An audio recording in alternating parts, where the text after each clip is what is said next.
Hi, this is Jeff Altman, the Big Game Hunter. Welcome to Job Search Radio.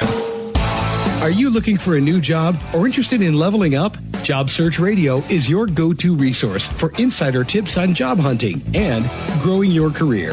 Here's your host, Jeff Altman. This is Job Search Radio, episode 407.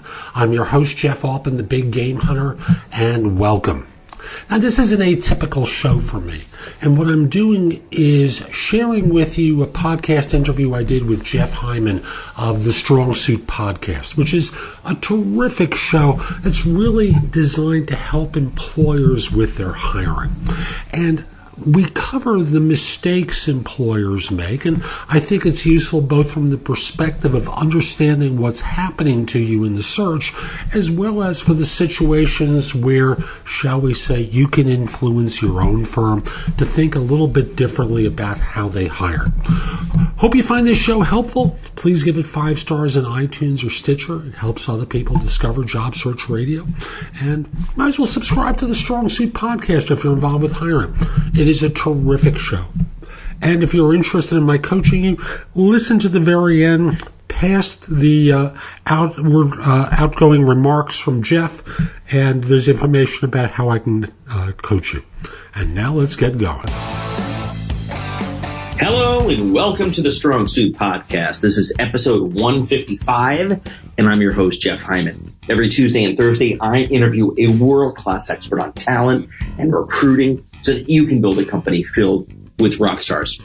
Why is there such a disconnect between great companies and great people?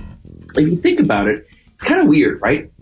I've been in this business a long time, and there's some great candidates, and they just can't seem to entice a really good company to take a shot with them. And then similarly, there's a lot of great companies that can't attract the right talent. They've got tons of positions open. So for this episode, I really wanted to get at that disconnect.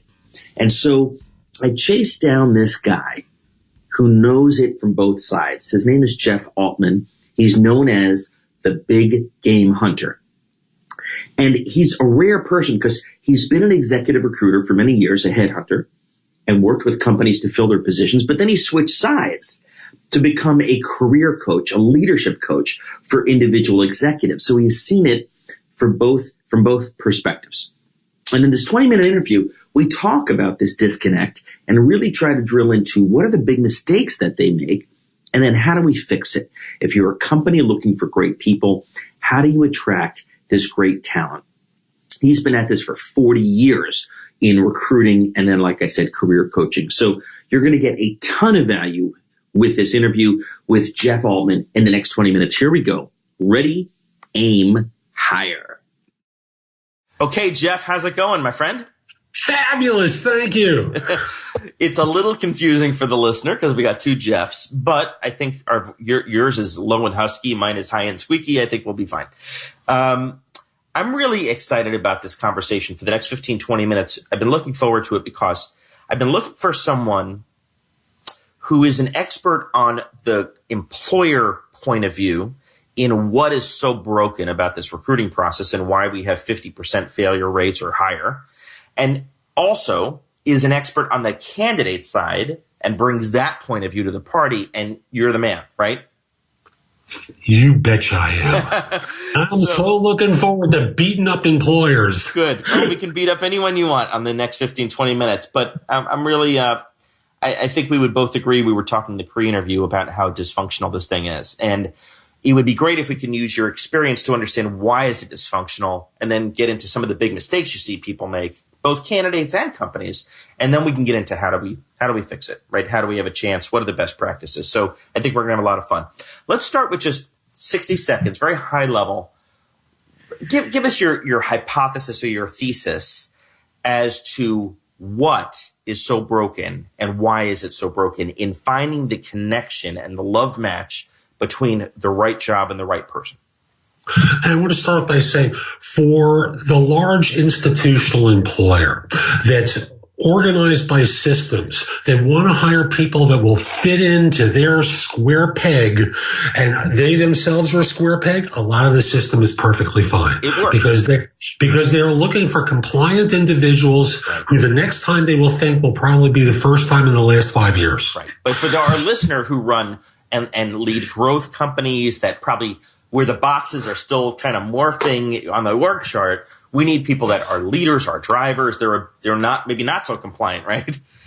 For growth companies, the system is completely wrong. Okay, so tell us why. And to me, it starts off with the fact that you think that you can assess for fit. And you're completely incapable of it. And the proof of the matter is that all of you firms that hire and are so concerned about fit, as you said, Jeff, the statistics are, I've seen as high as 66%, but I'll take your 50%. Half of the hires within 1 year, the employer has buyer's remorse. Wow. Half and to two-thirds. Right.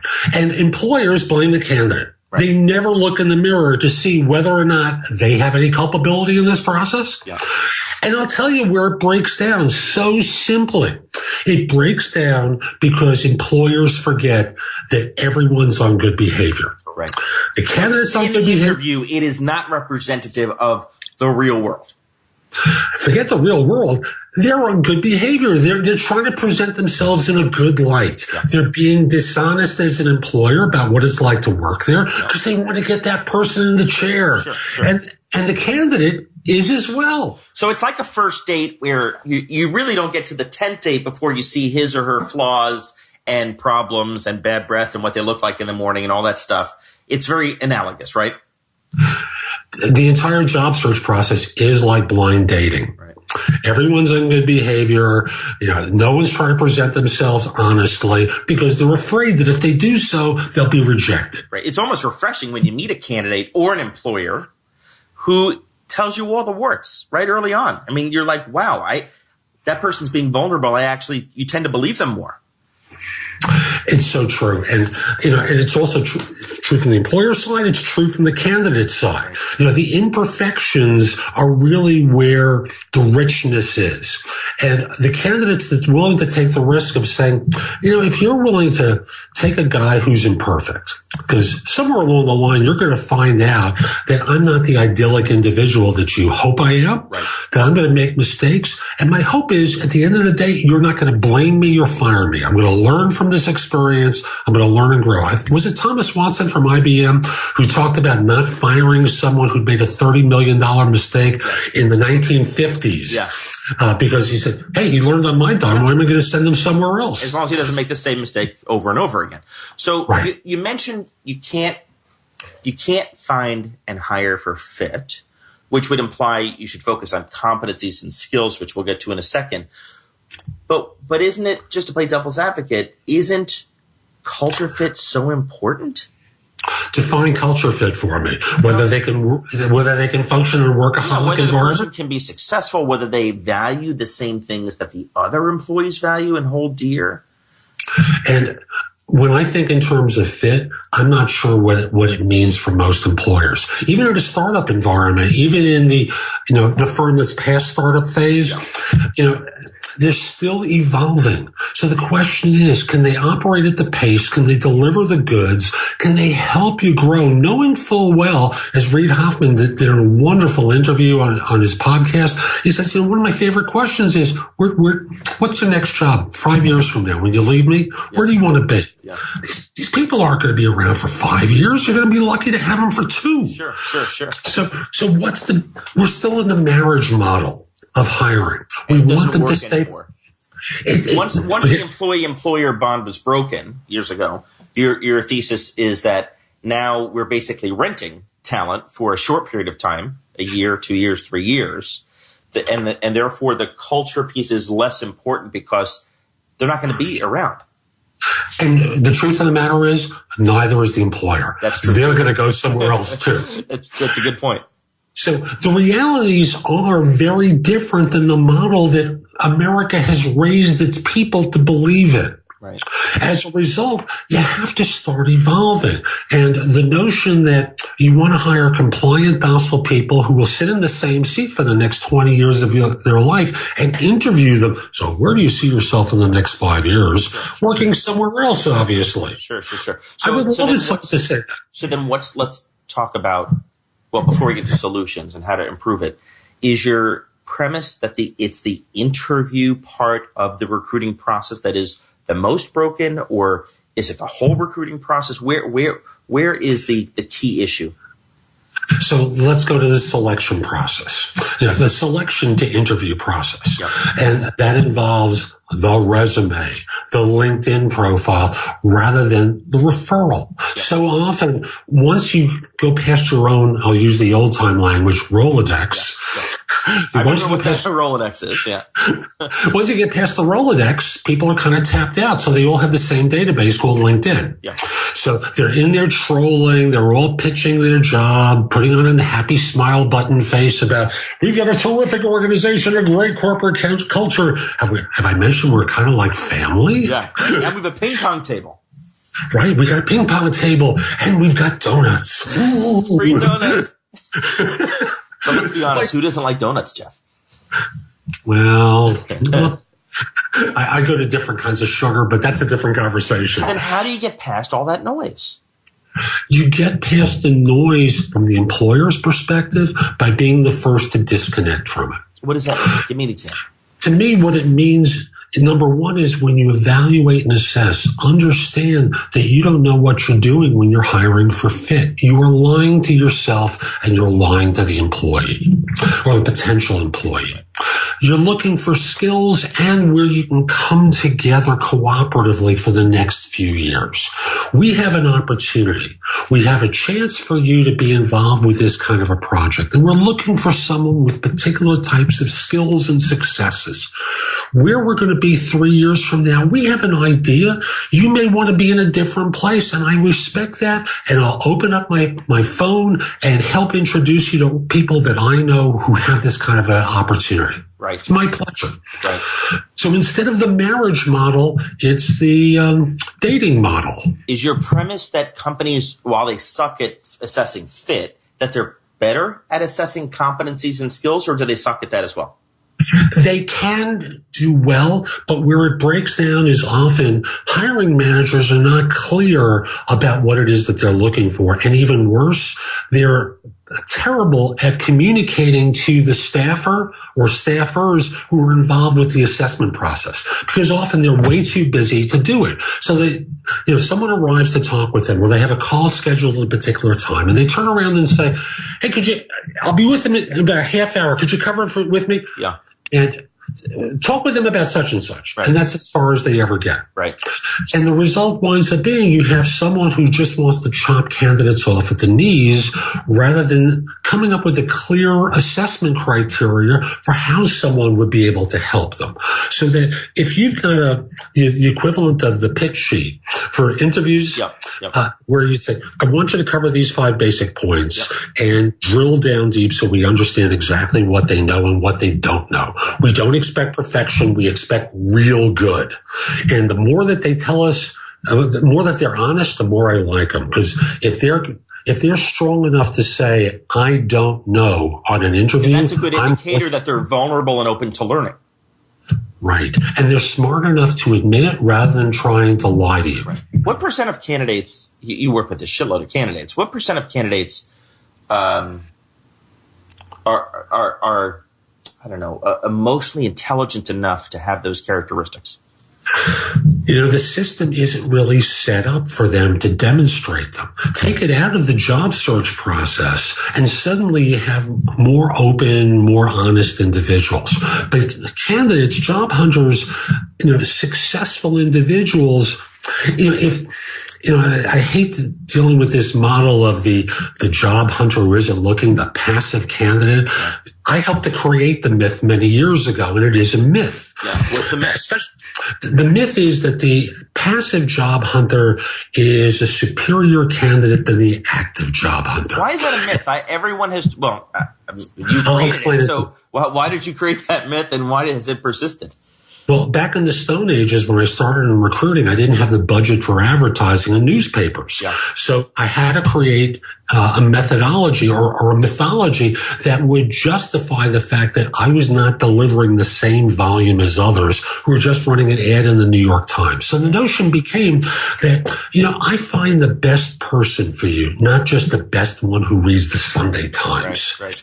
And it becomes translated to today as being, the passive job hunter is superior to the non-passive. My clients sure seem to think so. When I introduce them to someone who's out of work, they look at me like I'm nuts. So out of work, sometimes, and I'll go to 2008, 2010. Everyone was out of work. Right. So why were they defective? Yeah. Right. Because they were victimized, and firms were imploding, but they blamed the employee, right, and punished them some more. But these days, if someone is actively looking, if you found their resume in some way, shape, or form, suddenly they're less appropriate than if you found them on GitHub or on LinkedIn. Yeah. It's the same person, but the sourcing place is different. And suddenly you have, on the one hand, I wouldn't want to talk to him. On the other hand, sure, I recruited them. Yeah, right. And two different recruiters are doing the same pitch. Yep.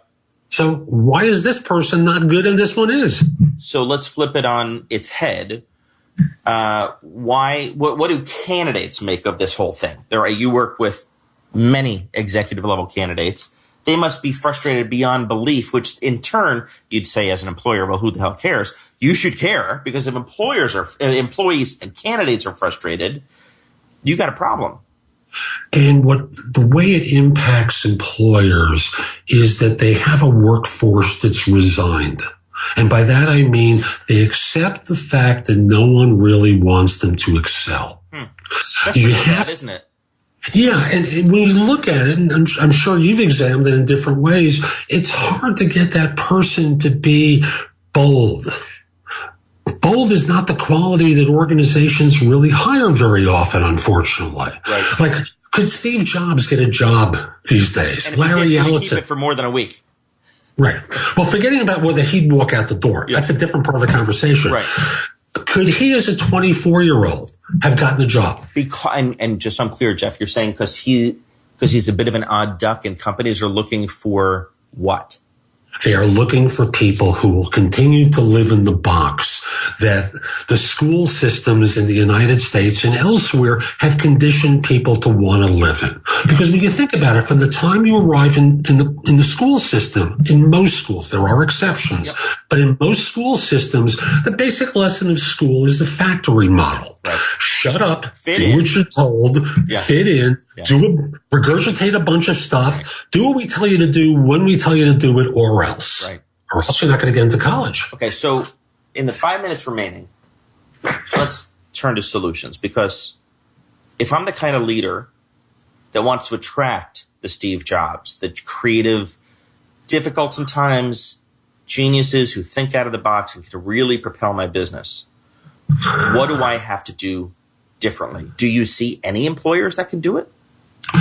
I don't want to identify firms by name because they can change. Have you seen companies that can do it? Every firm can do this, but it requires a top-down encouragement because number one is people are going to make mistakes. And unfortunately, one of the things that we have had drilled into us is this accountability model that basically says, if you screw up, we are going to punish you. Right. Now, I'm not talking about embezzling money. Yeah, not legal, ethical breaches. Right. Just business decision lapses. I made a mistake. I missed this point. Someone with whom you can do a postmortem with and say, where did it break down? Let's go through this. Let's evaluate and assess. Well, that's a commitment. So what you're saying, Jeff, is that's a commitment to hiring managers, even at the mid-level, who are exceptional and focused on learning and teaching and growing people, as opposed to functional experts, right? Promoting the sales rep who had the best numbers, or promoting the software developer who wrote the best code into a manager role, and they suck as managers. They suck as managers, and even they can learn. The question becomes, if they don't want to learn, they shouldn't be managers. Right. And you should create systems that reward them. Like I have a guy that I coach. He heads up sales for a medical device firm. Someone a good performer of his wound up giving notice. He didn't want to lose the guy. Suddenly he has to become a manager.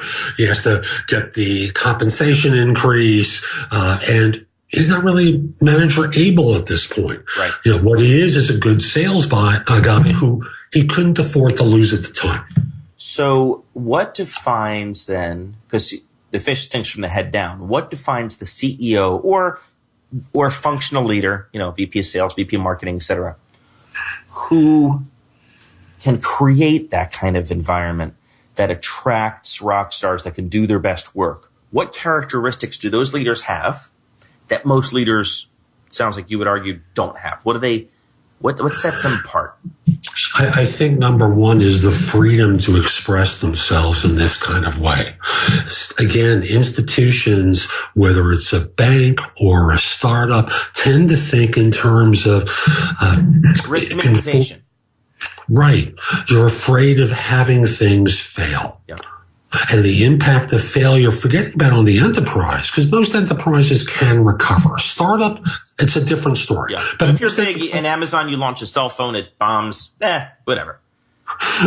And hopefully that person isn't taken out back and had a bullet put in it. They should be promoted because they tried something. Right. So the question is, let's deconstruct it. Let's learn from this experience. Where did it miss?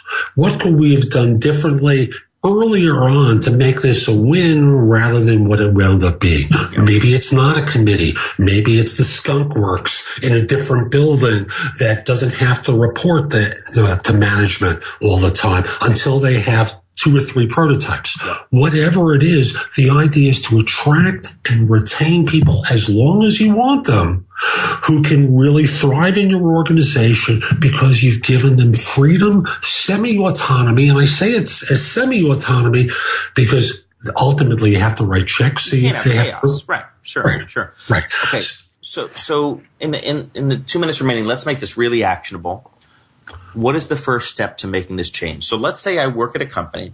I'm CEO or I'm a VP, whatever. And for whatever reason, my own failings or just the way it's played out, our company is not this way, right? It's more risk averse. It's more the type of mentality that punishes mistakes, etc. How do I start? What is the first step to get on that path? It's not an overnight transition, but how do I begin to make that change so that I attract these rock stars who want to do big things? The simplest way is to go to your work hiring manager, the one who has the greatest turnover, and basically sit with him or her and say to them, something's not working in what you're doing. Right. So let's try something a little bit different. What I'm going to invite you to do is take personality out of the equation. Instead of throwing, in effect, the darts up against the dartboard to see whether or not by some miracle you hire the perfect fit, let's think in terms of bringing on people with qualifications. Period. Become clear about what you're looking for. And I'm not talking about job descriptions, because most job descriptions are something that, even if they're somewhat real, all they are is something that someone's pulled out of their system to get approved at the time that they need to get an approval. They grab it from some website or copy it from some other company. Right. And they share it with their internal and external recruiting sources without communicating where their job is different, how it is morphed. And I'm always a believer that you want people to be forthright every step along the way. So tell these folks, hey, look, you'll probably make mistakes, but you were making mistakes before. Let's try something a little bit different. Hire for skills. And my reminder to folks is one of the ways we complain about politicians, about our presidents, is they only have people who say yes to them. We want to hire people who will disagree with us and get that kind of input instead of hiring the team player. All you're doing when you tell people that you want to hire team players is be quiet. I want compliance. Stop thinking. I want compliance. Right. And there are some jobs that require compliance, but most don't. Yeah, but that also means, you said sit down with the worst hiring manager. If if that's what he or she is looking for because they lack the confidence for employees on their team to challenge them to disagree, then that manager has to go, right? Because that's not a changeable, fungible skill. You can try it with them for 6 to 9 months. See how they respond to this, whether they go back to the old model, do a postmortem on some of their failures, and then give them the option to go. Because my belief is most people, if they're not willing to play ball with you when you're giving them this amount of freedom, they don't believe that they have this amount of freedom. Right. So yeah, you need to give them permission. Give them permission to make mistakes. And then once you've given them the latitude and the permission and they still don't do it, then you got a problem. You need to make a change. So that's today's show. I hope you found it helpful. And if you did, here's a few ways that I can be of help to you. First of all, if you're interested in one-on-one coaching from me, help with interview preparation, or with assistance on a salary negotiation, email me at jeffaltman@thebiggamehunter.us. In the subject line, tell me what it's about: coaching, interview prep, salary negotiation, whatever it is. Just put in the subject line, and in the body, just tell me what's going on, and we'll schedule a time to speak. Next, if you're interested in resume and LinkedIn profile reviews, critiques and such, or a job search makeover where I review every aspect of what you've been doing in your search and try and help you make corrective action one time, you can find out about it at my website, which is thebiggamehunter.us. Look for the tab on top that indicates the kind of service that you want. Click through, place the order, and we'll get to work right away. And there's always JobSearchCoachingHQ.com, where I have curated information that you can watch, listen to, or read that's going to help you find work more quickly. Plus, through the site, for one price, you can also ask me questions as well. Again, that site is JobSearchCoachingHQ.com. I'll be back with more soon, and in the meantime, have a great day. Take care. If you would like to have Jeff give you advice about your job search, you'll love JobSearchCoachingHQ.com. This site has all of Jeff's books and guides to job hunting available free. The ability to have Jeff answer your questions, plus podcasts and videos that'll help you with all the different parts of a job search, including writing a winning resume and cover letter, great answers to interview questions, how to negotiate effectively, whether you want an easy way or want to get tough, plus a community of people like you who you can get advice from. The site again is JobSearchCoachingHQ.com. That's JobSearchCoachingHQ.com.